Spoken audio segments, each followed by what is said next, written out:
शरद पवारांच्या उमेदवारीसाठी जयंत पाटलांनी आज मातोश्रीवर जाऊन उद्धव ठाकरेंची भेट घेतली आहे। तसंच उद्धव ठाकरेंना शरद पवारांच्या उमेदवारीबाबत चर्चाही केली। येत्या 2 दिवसात निर्णय घेऊ असं उद्धव ठाकरेंनी कळवल्याची माहिती जयंत पाटलांनी दिली आहे। तसंच काँग्रेससोबत सुद्धा चर्चा सुरू असून त्यांना आमची भूमिका कळवल्याचं जयंत पाटील म्हणाले।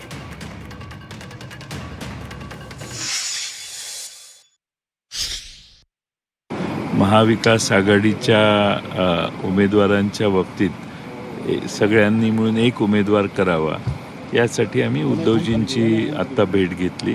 त्यांना आम्ही आमच्या पक्षाच्या वतीनं विनंती केली की आदरणीय पवारसाहेबांनी राज्यसभेवर पुन्हा जावं असा आमच्या पक्षातल्या कार्यकर्त्यांचा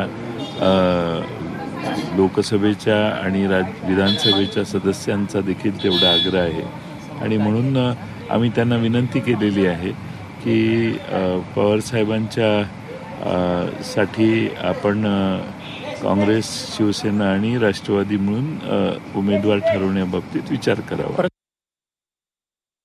उद्धव ठाकरेंनी त्याला सकारात्मक प्रतिसाद त्यांनी असं सांगितलेलं आहे की काँग्रेस, शिवसेना आणि राष्ट्रवादीचा महाविकास आघाडीचा म्हणून निर्णय एकत्रितपणाने 1-2 दिवसात आपण करू, आज उद्या।